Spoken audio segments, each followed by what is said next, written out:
Şəddadi hökmdarı Fəzl ibn Məhəmməd və Ağqoyunlu hökmdarı Sultan Yaqub Osmanlı qoşunları ilə vuruşmada məğlub olmuşdular. Fəzl ibn Məhəmmədin hakimiyyəti dövründə Osmanlı dövləti mövcud deyildi. Oğuz Türkman boylarına mənsub idilər. Burada yalnız Sultan Yaqub, yəni Ağqoyunlu hökmdarı Oğuz Türkman boylarına mənsub idi. Mərkəzləşmiş dövlətə başçılıq etmişdilər. Ağqoyunlu dövləti mərkəzləşmiş dövlət deyildi. Səlcuqların hücumlarına qarşı mübarizə aparmışdılar. Bu da düzgün bənd deyil. Deməli, sualın cavabı B bəndidir. Şirvanşahlar dövləti ilə qohumluq münasibəti saxlamışdılar. Verilən hər üç xüsusiyyətin aid olduğu ərazini müəyyən edin. Araz Türk Respublikasının yaradılması, erməni idarəçiliyinin fəaliyyət göstərməsi, Səməd bəy Cəmil Niskinin başçılığı ilə general qubernatorluğun təşkil edilməsi. Verilən hər üç xüsusiyyət Naxçıvana aiddir. Sualın cavabı D bəndi. Qəznəli dövlətinin süquta uğradıldığı ildə Xaçlı ordusu 1187-ci ildə Qəznəli dövləti süquta uğramışdı. A bəndi şərqə doğru ilk yürüşə başladı. 1096-cı ildə Xaçlı ordusu şərqə doğru ilk yürüşə başlamışdı. Müsəlmanları Piriney yarımadasından çıxarmağa nail oldu. Bu 15-ci əsrin sonlarına aiddir. Təbəriyyə gölü yaxınlığında məğlub oldu. Təbəriyyə gölü yaxınlığında döyüş 1187-ci ildə baş vermişdir. Sualın cavabı C bəndi. Digər bəndlərə də nəzər salaq. Konstantinopolu ələ keçirdi. Xaçlı ordusu 1204-cü ildə Konstantinopolu ələ keçirmişdi. Qüdüs şəhərində Xaçlı dövlətinin əsası qoyuldu. Bu hadisə isə 1099-cu ildə baş vermişdir. 14-cü əsrdə Azərbaycan-Gürcüstan münasibətlərinin daha da möhkəmlənməsinə səbəb oldu. Qara Yusifə qarşı Kür çayı sahilindəki vuruşmada Gürcülərin 1-ci İbrahimlə müttəfiq olması, Kür çayı sahilində döyüş 1412-ci ildə olmuşdu. Yəni 15-ci əsrə aiddir bu hadisə, amma sualın şərtində isə 14-cü əsrdə münasibətlərin möhkəmlənməsi soruşulur. Gürcü çarı 4-cü Davidin Şirvan şahı ilə qohumluq əlaqəsi saxlaması bu hadisə də 12-ci əsrə aiddir. Gürcü çarı 4-cü David Şirvanşah 3-cü Mənisöhr ilə qohumluq əlaqəsi saxlamışdı. Şirvan qoşunlarının mərkəzi hakimiyyətə qarşı qiyamı yatırmaqda Gürcü çarı 3-cü Georgiyə kömək etməsi bu hadisə də 1173-cü ildə, yəni 12-ci əsrdə baş vermişdi. Gürcü qüvvələrinin Şirvanı Slavyanların basqınlarına xilas etməsi 1175-ci ildə Gürcü qüvvələri Slavyanlara qarşı Şirvanşahlara köməklik göstərmişdi. Yəni bu da 12-ci əsrə aiddir. Deməli, sualın cavabı D bəndi 1-ci İbrahimin vasitəçiliyi ilə Gürcü çarının Əmir Teymurla sülh müqaviləsi imzalanması. Bu hadisə 1399-cu ildə, yəni 14-cü əsrdə baş vermişdi. Uyğunluğu müəyyən edin. Kərim ağa Fatihi, İskəndər bəy Hacı-Nisqi, bunlar tarixçi olub. Mövsüm bəy Xanlarov, Əli bəy Hüseynzadə. Mövsüm bəy Xanlarov kimyaçı olsa da Əli bəy Hüseynzadə dilçi alim olmuşdu. Mirzə Kazım bəy, Əhməd bəy Ağayev, bunlar hər ikisi şərqşünas alimdir. İbrahim ağa Vəkilov, Firidun bəy Köçərli. İbrahim ağa Vəkilov coğrafiyacı olsa da Firidun bəy Köçərli ədəbiyyatşünası idi. Deməli, burada sualın cavabı 2-4 C bəndi. Göstərilənlər nəticəsidir. Bizans imperatoru hər il vergi ödəməyi öhdəsinə götürdü. Anadolunun böyük bir hissəsi həmişəlik Türk torpağına çevrildi. Latin imperiyasının varlığına son qoyulmasının, Latin imperiyasının varlığına 1261-ci ildə Konstantinopoldan xaçlıların qovulması ilə son qoyulmuşdu və göstərilən şərtlər bu hadisəyə aid deyil.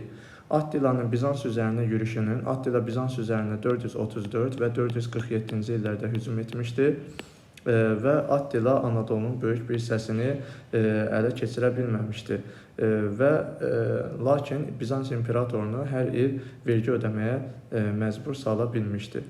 İmperator Justinianın Sasani şahı ilə imzaladığı müqavilənin İmperator Justinian Sasani şahı ilə 532-ci ildə, yəni 6-cı əsrdə müqavilə imzalamışdı və Sasanilər Fars mənşəli bir dövlətdir, amma sualın şərtində Türk Anadolunun böyük bir hissəsinin Türk torpağına çevrilməsi soruşulur. Ona görə də C bəndi də düzgün bənd deyil. Konstantinopolun Osmanlılar tərəfindən fəthinin Konstantinopol Osmanlılar tərəfindən fəth edildikdən sonra Anadolu tamamilə Osmanlıların nəzarətinə keçir və Bizans imperiyasına son qoyulur. Burada isə Bizans imperatorunun hər il vergi ödəməyi öhdəsinə götürülməsi soruşulur. Ona görə də D bəndi də düzgün bənd deyil. Deməli, sualın cavabı Y bəndi. Bizansın Malazgirt döyüşündə məğlub olmasının. Belə ki, Bizans Malazgirt döyüşündə Səlcuqlara 1071-ci ildə məğlub olduqdan sonra hər il imperator vergi ödəməyi öhdəsinə götürür və Anadolunun böyük bir hissəsi həmişəlik türk torpağına çevrilir. Atabəy Əbubəkirin Monqol xanı Çingiz xan ilə oxşar, Dehli sultanı el tutmuş xandan fərqli cəhətini müəyyən edin. Xarəzmşah Cəlaləddinin himayə edilməsi. Dehli sultanı el tutmuş xan Xarəzmşah Cəlaləddini himayə etsə də, Çingiz xan Xarəzmşah Cəlaləddinə qarşı mübarizə aparmışdır. Şərqi Gürcüstanın ələ keçirilməsi. Atabəy Əbubəkir Gürcülərə qarşı mübarizə aparmış, lakin məğlub olmuşdu. Yəni bu hadisə ona aid deyil. Monqol xanı Çingiz xanın ordusu isə Gürcüləri ərazisini ələ keçirmişdi. Deməli, Atabəy Əbubəkir ilə Monqol xanı Çingiz xan arasında Şərqi Gürcüstanın ələ keçirilməsi hadisəsi oxşar ola bilməz. Abbasi xəlifəsi ilə dostluq əlaqələrinin qurulması. Dehli sultanı el tutmuş xan Abbasi xəlifəsi ilə dostluq əlaqələri qurmuşdu. Lakin deməli, bu hadisə Əbubəkirə və Çingiz xana aid deyil. Deməli, Çin üzərinə hərbi yürüş təşkil olunması. Çingiz xan Çin üzərinə hərbi yürüş təşkil etsə də, bu Atabəy Əbubəkirə və el tutmuş xana aid deyil. Deməli, sualın cavabı B bəndi, Xarəzmşahların məğlubiyyətə uğradılması. Belə ki, 1197-ci ildə Əbubəkir Xarəzmşahları məğlubiyyətə uğratmışdır. Çingiz xanın ordusu da 1219-cu ildə Xarəzmşahları məğlubiyyətə uğratmışdır. Lakin Dehli sultanı el tutmuş xan isə Xarəzmşahları himayə etmişdir. Məzdəkilər və Xürrəmilər hərəkatları arasında ortaq xüsusiyyətləri müəyyən edin. İnsanlar arasında əmlak bərabərliyinə nail olmağa çalışırdılar. Azərbaycanın istiqlaliyyəti uğrunda mübarizə aparırdılar. Bu yalnız Xürrəmlərə aiddir. Feodal zülmünə qarşı üsyana qalxmışdılar. Bizans imperiyasının köməyindən istifadə etmişdilər. Bu da düzgün bənd deyil. Deməli, burada sualın cavabı 1-3 A bəndi. Xaçlı yürüşləri və Şərq ölkələri ilə ticarət əlaqələri üçün əlverişli mövqedə yerləşməsi Cənubi Fransada şəhərlərin inkişafına təsir göstərmişdi. Həmçinin Şərq ölkələri ilə geniş ticarət əlaqələri olan İtaliya və İspaniya ilə yaxınlıq da buna şərait yaratmışdı. Məhz ticarət əlaqələri Fransanın cənub şəhərlərində sənətkarlığın inkişafını sürətləndirirdi. Mətnə əsasən hansı nəticəyə gəlmək olar? Fransa xaçlı yürüşlərinə məruz qalmışdı. Əslində xaçlı yürüşləri şərq istiqamətində olmuşdu. İqtisadi inkişaf nəticəsində mərkəzləşmə əvvəlcə cənubda başlamışdı. Mərkəzləşmə Fransada əvvəlcə şimaldan başlamışdı. Paris Cənubi Fransanın iqtisadi mərkəzinə çevrilmişdi. Əslində Paris Şimali Fransanın iqtisadi mərkəzinə çevrilmişdi. Daha çox kral torpaqlarında yerləşmiş şəhərlər tərəqqi tapmışdı. Kral torpaqlarında yerləşmiş şəhərlər bu dövrdə tənəzzül edirdi. Daha çox ticarət yollarının üzərində və limanlar, dənizlərin sahilində olan dövlətlər tərəqqi tapırdı. Fransanın cənubunda feodal münasibətlər zəif inkişaf etmişdir. Deməli, sualın cavabı D bəndi. Çünki ticarət əlaqələrinin olduğu yerdə feodal münasibətlər zəif inkişaf edir. Feodal münasibətlər feodal təsərrüfatı qapalı təsərrüfata əsaslanır. Bazarla heç bir əlaqəsi yoxdur. 19-cu yüzilliyin birinci yarısında Şimali Azərbaycanda yaradılmış müstəmləkə rejimi üçün xarakterik deyil. Xanlıqlar və sultanlıqların əyalət, dairə və distansiyalara çevrilməsi bu aiddir. Mülkədarların kəndlər üzərində polis və məhkəmə hakimiyyətinin ləğv edilməsi 1865-ci ildə bu hadisə baş verib. Deməli, bu 19-cu yüzilliyin birinci yarısına aid deyil. Şamaxı quberniyasının mərkəzinin Bakıya köçürülməsi, bu da 1859-cu ildə baş vermişdir. Deməli, bu da aid deyil. İşğal rejiminin hərbi feodal səciyyəyə daşıması, mülki cinayətlərə hərbçilər üçün yaradılmış səhra məhkəmələrində baxılması. Deməli, burada cavab yalnız 2-3 C bəndi. Eyler-Venn diaqramına əsasən uyğunluğu müəyyən edin. 1-ci İbrahim, Cahanşah, Uzun Həsən. Azərbaycanda yeni dövlətin əsasını qoyması Uzun Həsənə aiddir. Çünki o Ağqoyunlu dövlətinin əsasını qoymuşdur. Teymurilər üzərində qələbə qazanması hər üç hökmdara aiddir. Belə ki, 1-ci İbrahim 1405-ci ildə Kür çayı sahilində Teymuri Ömərin qoşunlarını məğlubiyyətə uğratmışdı. Cahan Şah da 1458-ci ildə Teymuri Əbu Səidi məğlub edərək Herata daxil olmuşdu. Uzun Həsən də 1468-ci ildə Muğanda Teymuri qoşunlarını məğlubiyyətə uğratmışdı. Azərbaycanı öz hakimiyyəti altında vahid halda birləşdirməsi, belə ki, bu 1-ci İbrahimə aiddir. 1-ci İbrahim 1406-cı ildə Təbrizə daxil olmaqla qısa müddətə də olsa Azərbaycanı öz hakimiyyəti altında vahid halda birləşdirmişdi. Osmanlı Sultanı 2-ci Mehmedlə dostluq münasibəti saxlaması, bu isə Cahanşaha aiddir. Samur çayı sahilində Səfəvlərin məğlub edilməsi, belə ki, Cahanşah Şirvanşah 1-ci Xəlilullah ilə birlikdə 1460-cı ildə Samur çayı sahilində Səfəvləri məğlubiyyətə uğratmışdır. Səfəvi Ərdəbil hakimi Şeyx Cüneydi məğlubiyyətə uğratmışdır. Deməli, burada cavab 1C, 2D, Y, 3A, 4B, yəni Y bəndi. Müasir xəritədə rəqəmlərlə verilmiş dövlətlərin 15-ci əsrə aid tarixi hadisələr arasındakı uyğunluğu müəyyən edin. Jaklar üsyanının baş verməsi, belə ki, Jaklar üsyanı 1358-ci ildə baş vermişdi, yəni bu 15-ci əsrə aid deyil. Tüdorlar sülaləsinin hakimiyyətə gəlməsi 1485-ci ildə Tüdorlar sülaləsi hakimiyyətə gəlmişdi İngiltərədə. İngiltərə xəritədə 2 rəqəmi ilə işarələnmişdir. Yəni 2-yə B bəndi aiddir. Azinkur döyüşündə məğlubiyyətə uğraması, Azinkur döyüşü 1415-ci ildə baş vermişdir. Fransa ilə İngiltərə arasında və fransızlar məğlub olmuşdu. Fransa ərazisi də xəritədə 3 rəqəmi ilə işarələnmişdir. Qranada əmirliyinə son qoyulması 1492-ci ildə Qranada əmirliyinə son qoyulmuşdu və bu İspaniya ərazisinə aiddir. 4-cü Filippin Başdatlar adlanan məclis çağırması 1302-ci ildə 4-cü Filip Başdatlar adlanan məclis çağırmışdı. Bu isə 15-ci əsrə aid deyil. Ona görə də bu bəndi düzgün bənd olaraq götürə bilmərik.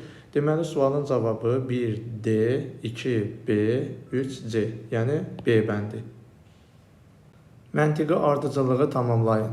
Monqolların Azərbaycana 3-cü yürüşünün baş verməsi, Hülakilər, Elxanilər dövlətinin meydana gəlməsi, Xəzər dənizində Azərbaycanın ticarət donanmasının yaradılması, bu düzgün bənd deyil. Abbasilər xilafətinin asılı hala salınması, əslində Hülakilər dövləti Abbasilər xilafətini süquta uğratmışdı, deməli bu da düzgün bənd deyil.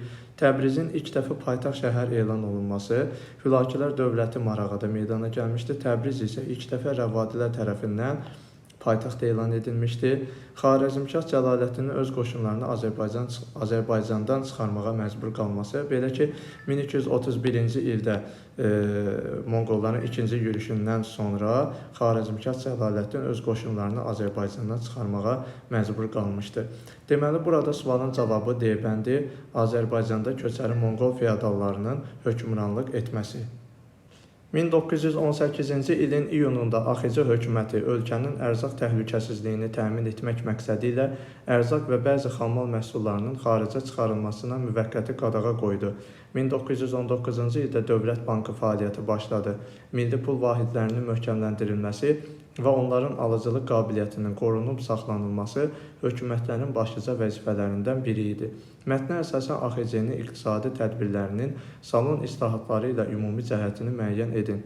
Kəndlilərə torpaqların paylanılması, belə ki, salon islahatlarından sonra yoxsullara torpaqlar paylanılmadı. Bu ona görə də düzgün bənd deyil. Dövlət Bankının fəaliyyət göstərməsi, bu da salon islahatlarına aid deyil. Bütün vətəndaşların siyasi vəzifəyə seçilməsi, salon islahatlarından sonra bütün vətəndaşlar siyasi vəzifəyə seçilməmişdi. Bu Periklin islahatından sonra baş vermişdi. Milli pul vahidlərinin möhkəmləndirilməsi, bu da salon islahatlarına aid deyil. Deməli, cavab D bəndi, ərzaq məhsullarının ixracının qadağan edilməsi. Həm AXC-nin, həm iqtisadi tədbirlərinə aiddir, həmçinin də salon islahatlarına aiddir. Firon 3-cü Tutmos və Makedoniyalı İskəndər arasında oxşar cəhət. Yunanların müstəqilliyinə son qoyulması, bu Makedoniya hökmdarı 2-ci Filippin hakimiyyəti dövrünə aiddir. Hindistana hərbi yürüş təşkil olunması, bu da Makedoniyalı İskəndərə aiddir. Əhəmənilər üzərində qələbə qazanılması, bu da Makedoniyalı İskəndərə aiddir. Het dövləti ilə mübarizə aparılması bu Misir Firavunu 2-ci Ramzesa aiddir. Deməli, Firavun 3-cü Tutmos və Makedoniyalı İskəndər Suriya və Fələstini tabe etmişdilər. Sualın cavabı B bəndi. Səbəb-nəticə əlaqələrinin doğru verildiyi bəndi müəyyən edin. Zaqatalada Hacı Murtuzun rəhbərliyi ilə kəndlilərin üsyan qaldırması, Çarizmin Komida idarə üsulunu ləğv etməyə məcbur qalması.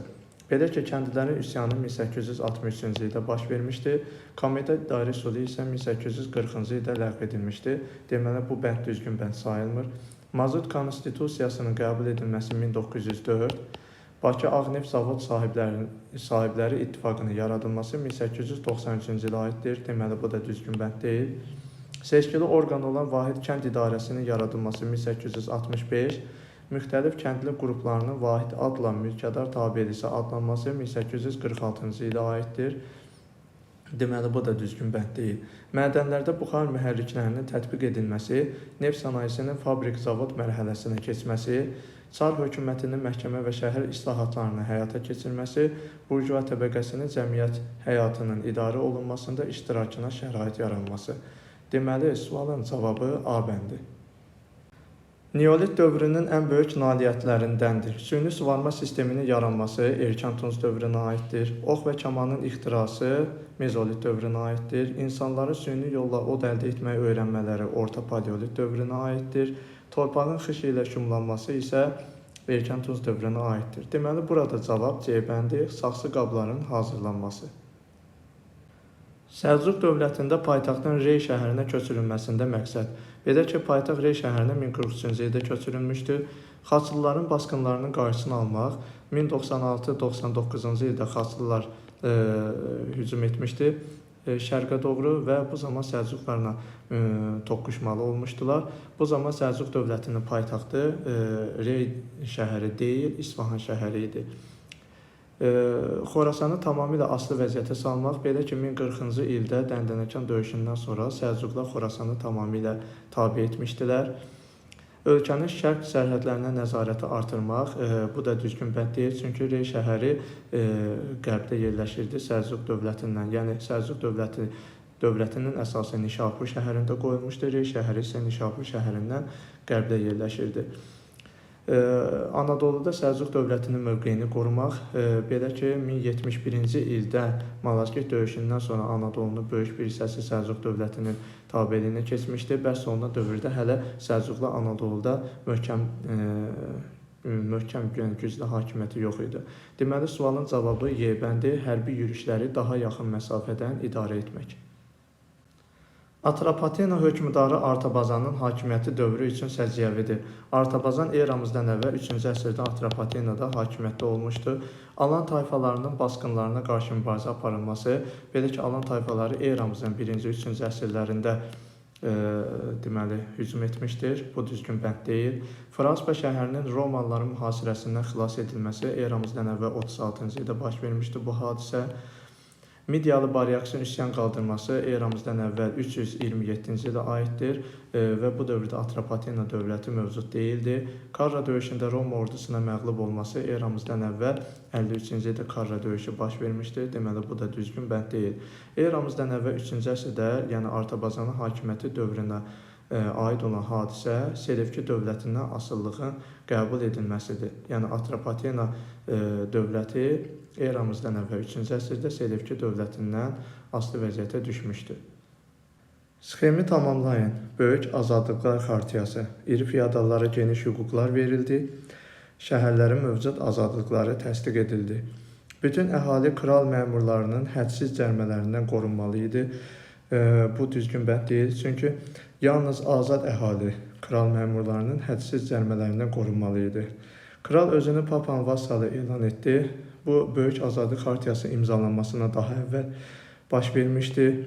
Roma dövründən bəri Avropada ilk siyahıya alınma aparıldı. Bu, 1-ci Vilhelmə aiddir. Yəni, 1066-cı ildə Hastings döyüşündən sonra siyahıya alınma həyata keçirilmişdi. Böyük Azadlıqlar Xartiyası isə 1215-ci ilə aiddir. Parlament qanunların verilməsində də iştirak etmə hüququ qazandı. Bu da düzgün bənd deyil, çünki bu hadisə 14-cü əsrə aiddir. Amma Böyük Azadlıqlar Xartiyası 13-cü əsrdə imzalanmışdır. Deməli, sualın cavabı Y bəndi. Kral vassallarında müəyyən ediləndən artıq vergi ala bilməzdi. Qara Yusif və Uzun Həsənin mərkəzləşmiş dövlət qurmasına mane olan amillər. Qanunverici orqan sayılan Ali Divanın fəaliyyət göstərməsi, bu dövrdə məşvərətçi orqan olan Ali Divan fəaliyyət göstərirdi. Osmanlı dövləti ilə aparılan aramsız müharibələr Qara Yusif Osmanlı dövləti ilə dostluq münasibəti saxlayırdı. Elatlara nəzarətin tam mümkün olmaması, soyurqal sisteminin mövcudluğu.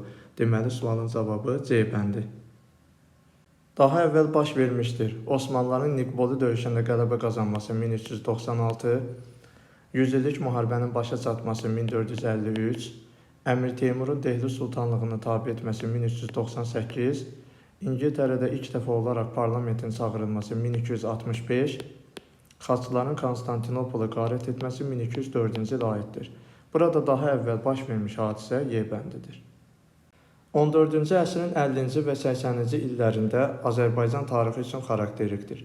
Təbrizin Qızıl Ordu xanı tərəfindən tutulması, belə ki, Qızıl Ordu xanı Canı bəy 1357-ci ildə, Qızıl Ordu xanı Toxtamış xan 1385-ci ildə Təbrizi ələ keçirmişdi. Azərbaycanın Teymurilərin hücumlarına məruz qalması. Deməli, Teymurilər 1386-cı ildə etibarən Azərbaycana hücum etmişdi, amma 14-cü əsrin 50-ci illərində hücum etməmişdir. Ona görə də ikinci bənd düzgün bənd sayılmır. Şirvanın Dərbəndilər tərəfindən idarə olunması. Dərbəndilər 1382-ci ildə Şirvanda hakimiyyətə gəlmişdi.